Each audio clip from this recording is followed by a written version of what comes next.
All right, everybody, it is finally here. The matchmaking video from the Marvel Rivals devs. For those of you who aren't caught up, there's been a little bit of a conspiracy theory that there's something called EOMM going on in Marvel Rivals matchmaking.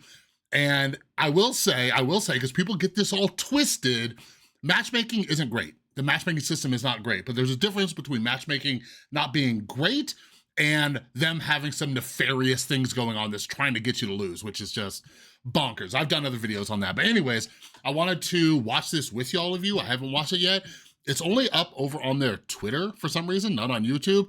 But anyways, let's sit down, take a look. This video, they mentioned it during the Marvel Rivals Ignite tournament that they were just making a video about matchmaking. So I do not know if they're gonna mention any improvements that they're working on. I'm praying to God that they are. But anyways, let's watch together. Let's see what's going on. Hi Rivals, I'm Zuyong. We've heard your passionate feedback and ongoing discussions about matchmaking and ranking in Marvel Rivals.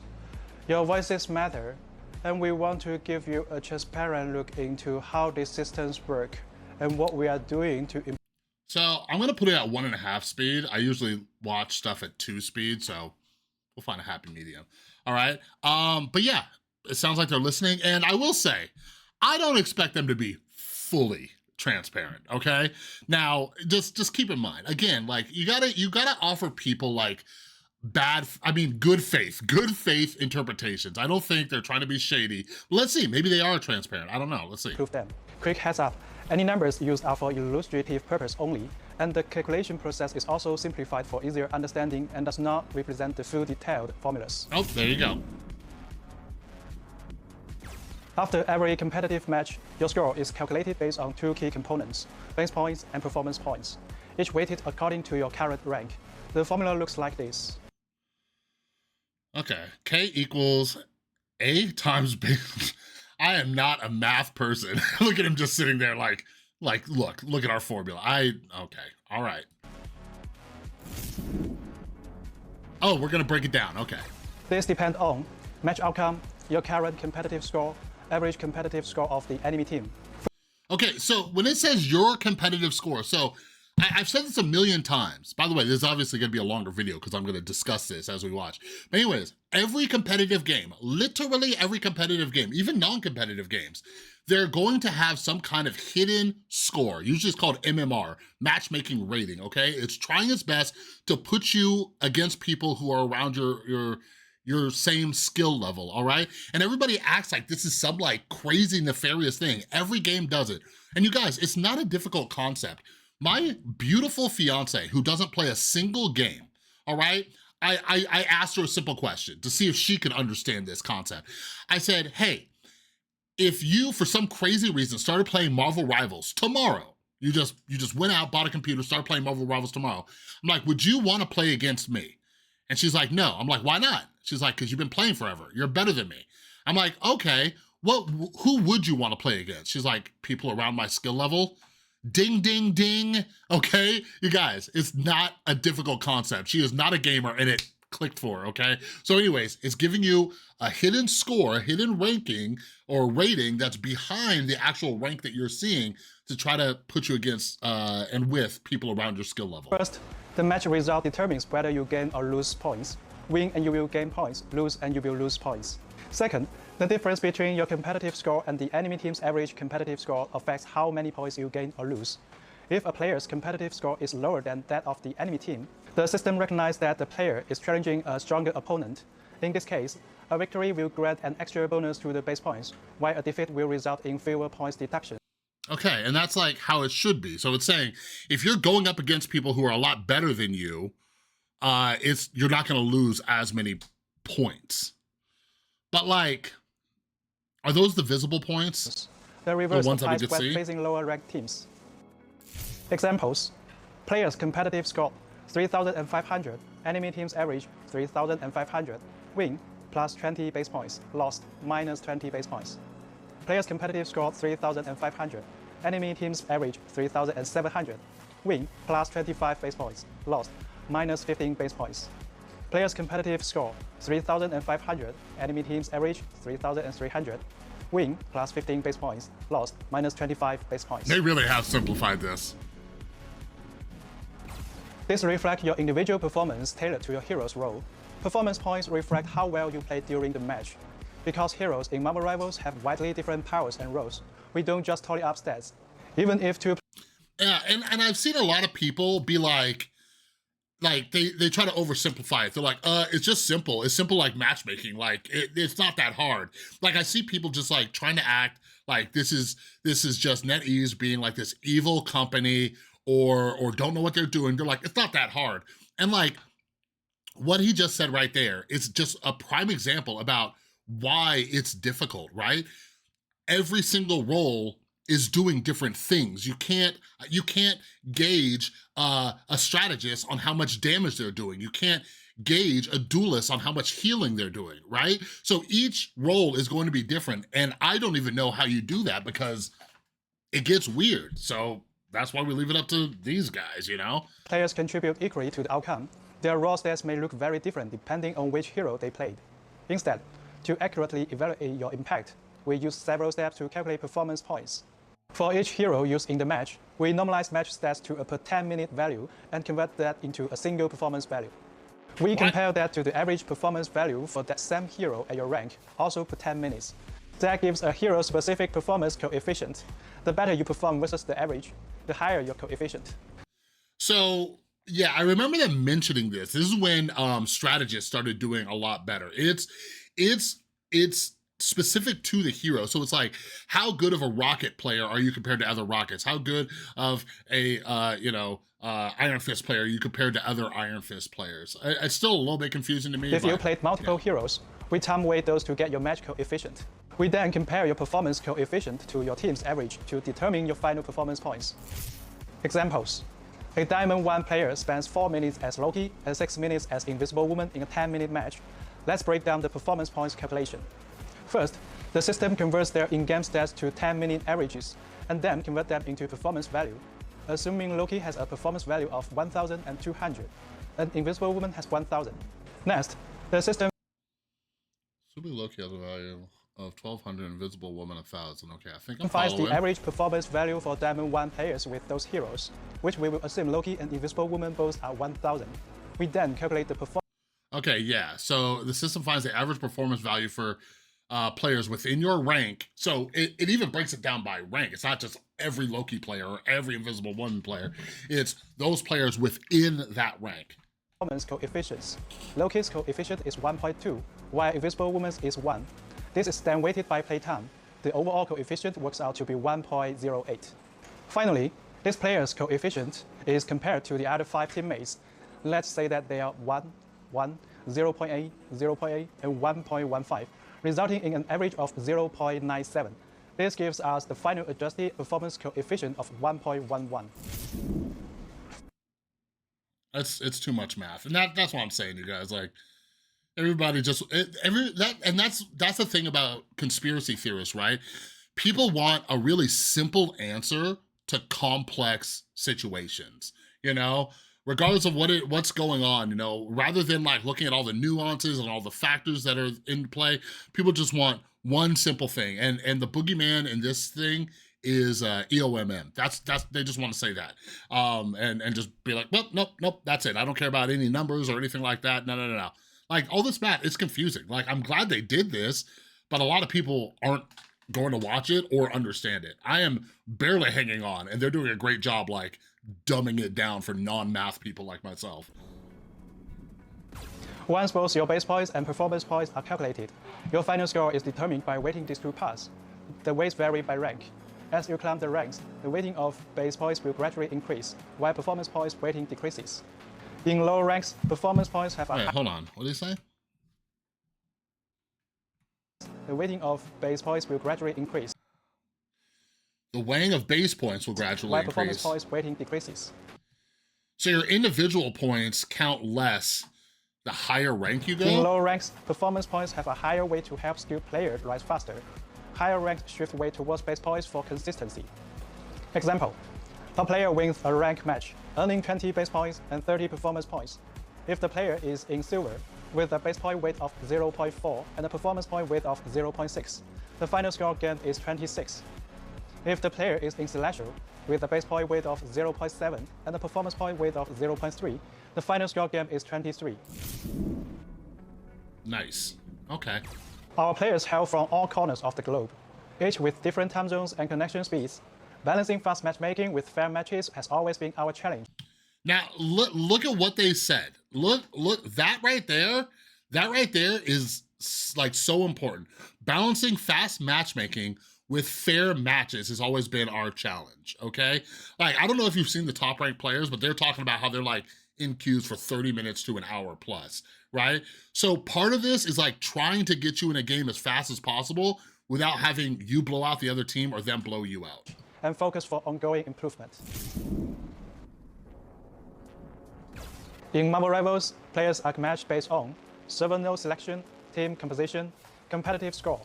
Once matchmaking starts, the system looks for opponents on your chosen server or servers. As wait time increases, the system gradually expands the search to higher and lower ranks, helping you get into a match promptly.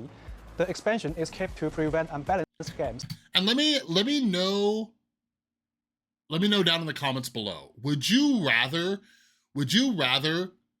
like just better match quality and you don't care how long the wait is? Like, will you just sit there and wait forever as long as the match you get into is of high quality? Like I said, those higher ranked people are waiting sometimes 30 minutes to an hour plus. Would you be willing to wait 5-10 minutes? And don't lie to me. Don't lie to me. I know how impatient people get, all right? Like, would you close the game? Like me personally, no. Like, if I had to wait more than 5 minutes, I'm out. I'm finding a different game or something else to do. Once we have 12 players within the acceptable rank range, the match is set.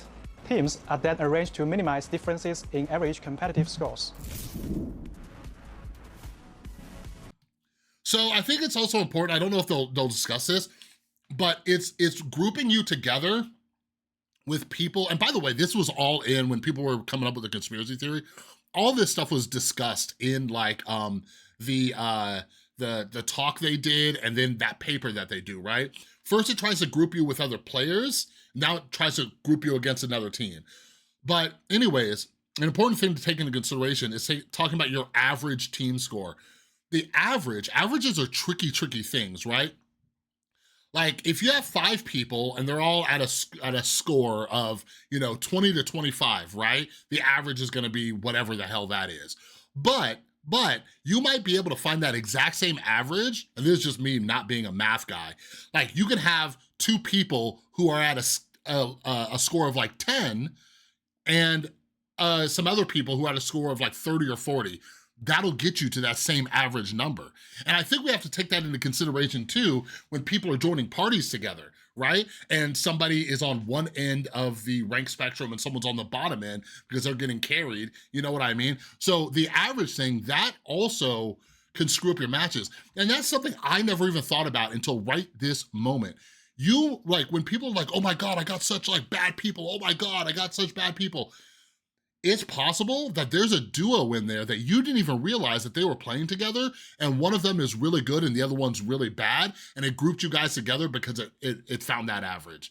Hopefully that makes sense. Like, even if you're not a math person, if you just understand these basic concepts, things start to make a little bit more sense in this world. Team matchmaking is based on team size. For fairness, a 6-player team will only face another 6-player team. Finding an exact match can take time when taking into account all the factors, like competitive scores, server selection, etc. Since launch, 5-player teams have been disabled to protect solos. For other team size, the system opens up to more combinations as wait time increases. Take a 4-player team, for example. The first system tries to match with another 4-player team, but if none are promptly found, it will eventually expand to mixed teams like 4-1-1 versus 3-2-1. I have noticed a lot that when like mostly you get that, right? If you're with 4 people, if you have a group of 4 people, it'll group you with 2 people who are playing together, or vice versa. If you're one other person, sometimes it'll put you with a group of 4. Longer waits means broader competitive scores ranges, and reaching the upper limit of the range can result in a difference in scores between the 2 teams. From the matchmaking results, this would appear to be another thing. Like, this is like just making me take in all other considerations. Think about what time you're playing too, right? if you're playing at a certain time when fewer people are playing, like Marvel Rivals has kept up amazing numbers despite how many idiots are telling you it's dying. But they're like, I was checking it like early this morning because they usually have like between 90 and 100,000 plus. This morning it was only at like 50,000. So what I'm getting at is the time and day that you play might be putting you in worse matches because of what he's saying right there. The longer the wait time, the further it's going to those edge cases where it could put you with much worse players. It might put really good players with bad players. So a lot of people who are complaining about matchmaking might be playing at terrible times of the day or even terrible times during the week, you know what I mean? And no, it's not your fault, but the system is trying to get you in a match as promptly as possible. So sometimes there's like, there's a give and take to all this. An unbalanced battle. However, tightening the rules would mean much longer waits and a bad experience. This is the core challenge. Balancing matchmaking quality and speed. Team kills make this speed versus quality trade-off more noticeable. At higher ranks, there are fewer players and they are spread across different servers, so this happens more often. So, after careful review, starting in Season 3.5, with temporarily restricted teams of 4 or 6 players from matchmaking at higher ranks, where their balanced matches are harder to find. Moving forward, we will continue to explore new solutions to better meet the diverse. Nobody likes that solution. I'm sorry, nobody. They've already done that in the higher ranks. Nobody likes that. But again, like they're experimenting. Like, I don't know, at this point, they're just trying to shut people up. So if you gotta not play with your friends, I guess, you know. Needs of players. But hey, anyways, I was right. People in groups are gonna throw off the averages and screw things up.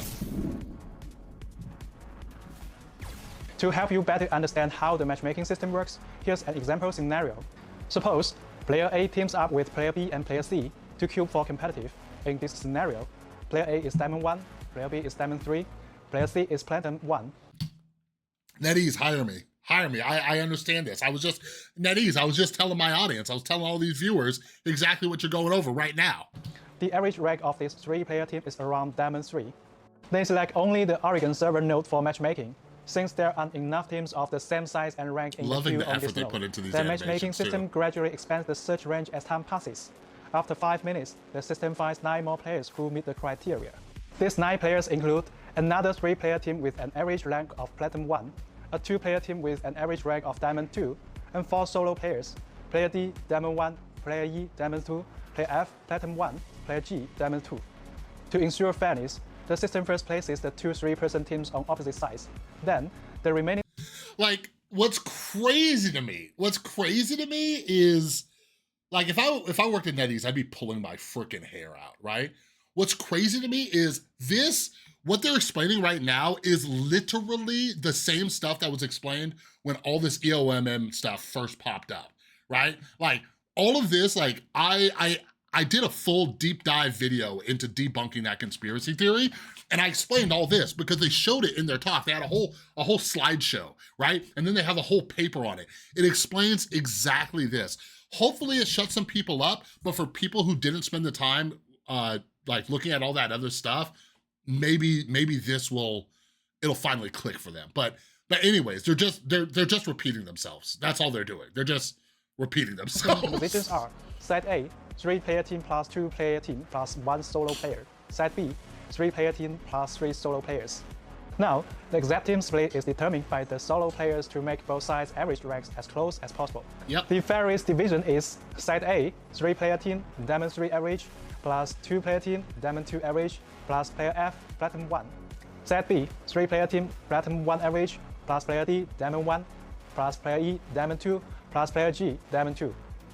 In this scenario, there are still notable rank gaps within each side. Yep. For example, Side A's player F, Platinum 1, and Side B's player D, Diamond 1, each have a 2 to 3 division differences from their teammates. This means there can be internal team imbalances.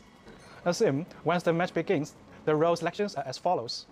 Side A, the 3-player team picks a Vanguard player A, Duelist player B. Sorry, I just keep thinking about, like, because when they all the stuff that people were referencing, like the old paper and the talk from that conference, it was all years before Marvel Rivals even came out.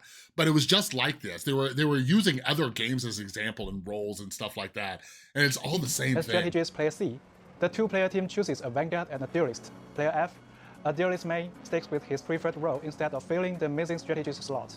To balance the team, the Duelist player B from the three-player team fills as a strategist. Side B, the three-player team picks a Vanguard, Duelist, a strategist. Player D picks an additional strategist. Player E picks another Vanguard. Player G picks another Duelist. And like you guys, like the conspiracy theorists too, like think that somehow like NetEase, like this is all their algorithms doing, right? And it's like maybe looking at like their roles that they commonly play. I don't think they've mentioned that, but like y'all think that like they're looking at people's personalities. They're like, oh, why does it put me with people who like throw games? Like what? Do you think that's part of the algorithm? They know how many times this person has thrown a game and didn't just suck, you know? We believe that this is a situation many players have encountered before. Yeah. In this case, Side B has a strategic advantage, as all 6 players are playing their main roles. Yep. On Side a Duelist may is forced to fill as a strategist. And the lowest ranked player is also playing Duelist, which may... You know, like, and I'm not gonna apologize for pausing this. It's just, I keep thinking of things just because everything in this world is nuanced. There's no easy answers. Like a lot of people aren't taking into consideration what he was just talking about with people filling in roles that they usually don't play. And what I'm gonna say is some of you are such stubborn jerks that you're forcing people to play roles that they don't normally play. And yeah, maybe that would be you, but like, you have to look at what's in your control. What's in your control? Like I I was maining strategist for the first like 3 or 4 months, right? And now I have like 3 or 4 tanks at Lord, you know? I've diversified, so I don't have to play a single role. But what I'm getting at is some of you, because he's talking about this team had to adapt and fill an extra role to get another strategist because this guy is locking duelist no matter what. And on this side, they're all playing roles that they normally play.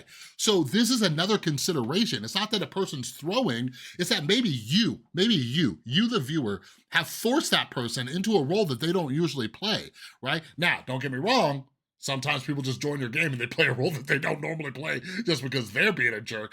But what I'm saying is like, do your best to like I don't mind flexing between those two, but also don't be the guy who's like, I could play anything, I could flex anything. No, like I'm not gonna tell you, despite all my aim training the last month and a half, I'm not gonna tell you that I'm a duelist main, all right? I'm only playing duelist if I absolutely have to, but in that scenario, it'd probably be smarter if I just went third strategist, all right?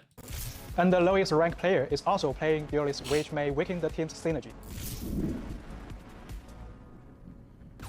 Recently, we have received a lot of feedback from the community, with many players believing that our matchmaking system employs EOMM, engagement optimized matchmaking.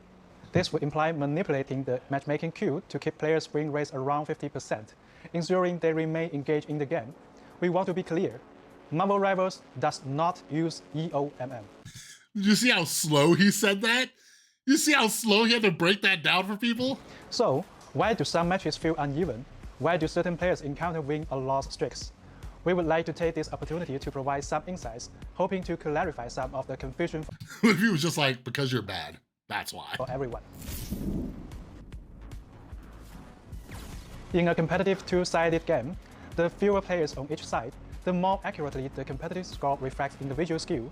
However, as team size increases, this accuracy drops, since even if both teams have identical average scores, other factors like teamwork and coordination can sway the outcome. Additionally, because we don't lock roles, players might end up playing a role they are less comfortable with. Yeah, that's the other thing. Like, I when the game first came out, I was a big role queue guy. I'm like, you guys implement role queue. But then I saw like the diversity of how you could like mix and match teams. Like we see like, you know, triple strategists and like, you know, a few other comps. Mainly it'll be triple strategists if it's not 2-2-2, you know? But I like that. I like the ability to do that. And, you know, I played some Overwatch and sometimes like the role I wanted to play, it was like 7 to 10 minute queue. And so I would just pick a different role. You know, I actually did play quite a bit of DPS when I was playing Overwatch because that would be the lowest queue, you know what I mean? So yeah, like this is just part of that balance. which means they may not perform at their rank's full potential. Even if you are assigned your preferred role, playing a hero you are less skilled with can also affect your impact in the match. So, why don't we add role queue? First, we believe that allowing players the freedom to play as their favorite superheroes and team up with others to create diverse creative team combos encourages more varied strategies and gameplay.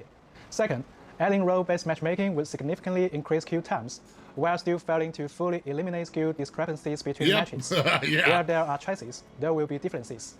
Objectively, it's quite challenging to have an equal number of players across the three roles to You just dropped the word objectively on you fools. strike a balance between matchmaking speed and fairness. The competitive score ranges for each role would have to differ.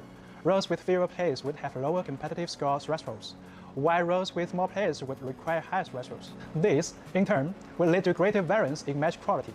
We are working to introduce more interesting vanguards and strategies in future updates to give players more choices, but these changes will take time to develop. We thank you for your patience.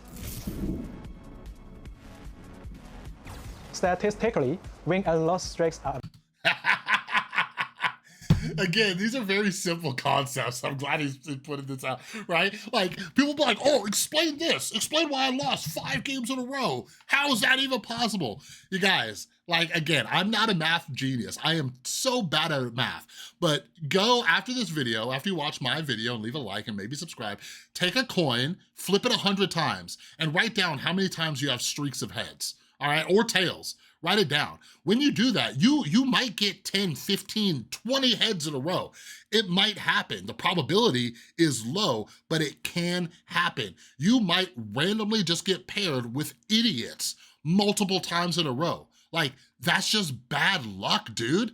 It's nobody's working against you. There's no evil conspiracy out to get you personally. That's just how probability works, all right? And you guys, like, something that you also need to take into consideration, there's a lot of dumb people and a lot of really jerk people on this planet. Then there's also a combination of the two. A lot of people are dumb and jerks, okay? There's so many. When you factor in the fact that there's so many of those people on this planet, there's a good chance there's gonna be at least one in the game.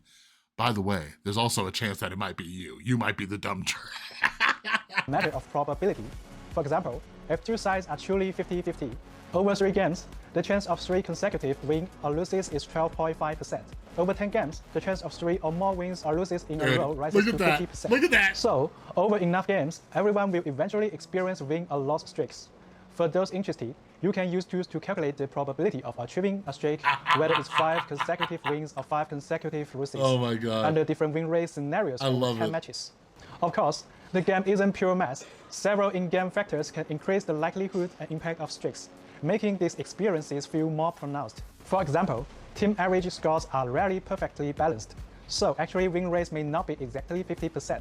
When I will say I don't like that he was like, he brought into the conversation about EOMM force 50%. I wish he didn't talk about that, because based on everything he's saying, and it's not something bad to do. Again, like I said, when I asked my fiance, would you want to play against people like me or people at your skill level, right? She said people at her skill level. If you're playing against people at your skill level, you're gonna have a 50-50 chance to win. People who are better are gonna edge them out. That's how people are higher rank. You know what I mean? Then there's people who suck and they're just gonna keep dropping and dropping and dropping. But when you're playing against people, when the system is perfectly balanced, you're gonna win half the time. But there's also gonna be those little streaks. You might edge out that other team if in a perfectly matched game, you might edge out that team 3, 4, 5 times in a row out of 10, 20 times. You know what I mean? Like, so I kind of wish he didn't say that, because ideally it is gonna put you close to 50%. queuing consecutively, you may face some of the same players in back-to-back games, which can carry over the outcome chance from previous matches. Exactly. This is even more common in team matchmaking, where the pool of available combinations is smaller, especially during off-peak hours or in less populated regions. Yeah, and like, think about that. Like, if it's doing, like, remember when it showed all the guys on the screen, right? Like, if you instantly queue into another game, I've had this happen to me. Some of you aren't factoring this in. It's putting you with or against the same people. Like, especially if you're queued in a group of 4, we used to face this constantly. And we'd all say like, hey, let's wait 5-10 minutes to to queue up again. It's gonna keep putting you in this against the same people. So sometimes you just gotta take a little siesta, you know what I mean? Even if the probability of a streak occurring is just 1%, Marvel Rivals' large player base means many will experience that. We are constantly analyzing feedback and refining our systems. Your trust and input help us shape a better experience. Thank you for being part of the Marvel Rivals community. We are excited to keep improving with you. All right, that's cool. I think that was a phenomenal video. Like I said, they've already gone all over this and another thing. This was much shorter though. That conference talk was like an hour long. So I'm glad they condensed it. They really simplified it. I don't know if it'll satisfy people. Like, I don't know, because this is the same, like, when it comes to politics, I'm a bit of a nihilist when it comes to all this stuff about changing people's minds. It is so hard to change people's minds. People don't want to change their minds because people don't like admitting they're wrong. And let me tell you, like, the mark of a smart person is somebody who is able to take in new evidence and update their opinion based on that new evidence, right? But people are gonna look at this and say they're lying, that's not how it is, they're still using EOMM, and that's what I predicted in my last video when they said they were making this video.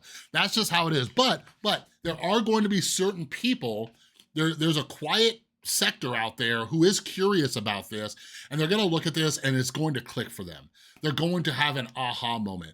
Like, once all these conversations came up, like, I have to forget that I'm a 40-year-old man who's a big nerd and likes to read and learn about stuff. I was shocked at how many people who just didn't even know about MMR, right? Like, they didn't even know. Like, I don't know what they thought other games were doing and how other games were matchmaking, but they just didn't understand this.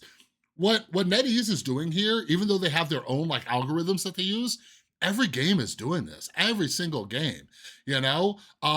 Like, regardless of what you're doing, it has a hidden score for you. I play a lot of Marvel Snap. Is doing the same thing over there. I just recently got back into Deadlock with their updates. It's doing that over there. I played a lot of the Battlefield beta. That game's probably trying to do something like that too with these massive server pools, right? Like Overwatch, Valorant, all these games are doing something similar to what this dude just said. So it's just like, that's just the name of the game. Sometimes you're gonna have good luck and bad luck, and that's just how it is. Like, one last thing I'll say is, I replied to a post in the Marvel Rivals community here on Twitter where this guy's like, what more could I do? What more could I do, right? And usually when somebody says that and posts a screenshot of the scoreboard, they went like 30 and like 2, and the rest of their team just fed and did terrible. Like, you open up the scoreboard and like, everybody from the Vanguards to the Duelists to the Strategists, everybody did really good. There was great healing. Everybody had a decent amount of kills and final hits. It just looked like a close game. And this guy's like, what more can I do? I'm like, dude, like, that's just, hey, like, have you guys heard the term any given Sunday? I'm not a football guy, but any given Sunday is the idea that any given Sunday, one team can beat another team. You know what I mean? So anyways, that's just the name of the game. Like, this world, I became a much happier, less angry person when I just accept the fact that this world is so chaotic. So much is based on luck, all right? I know you wish everything was based on skill and meritocracy, but no, a lot of it is just purely based on luck, and you just gotta take it on the chin. And, you know, trust me, I still get tilted as all hell, but I take a break. I'm like, okay, luck is not on my side today. Whatever, I'm gonna keep it moving. Anyways, great video from the Marvel Rivals team. Let me know your thoughts down in the comments below. Let me know if it changed your mind, if you're the same. I'm sure there's a bunch of people just EOMM down in my comments below right now. Anyways, that's all I got. If you like the video, please give it a thumbs up. If you're new, make sure you subscribe, ring that notification bell. And yeah, have an amazing rest of your day. Sorry for the tough love. I just get heated with conspiracy theorists, but have an amazing rest of your day. I'll see you in the next one.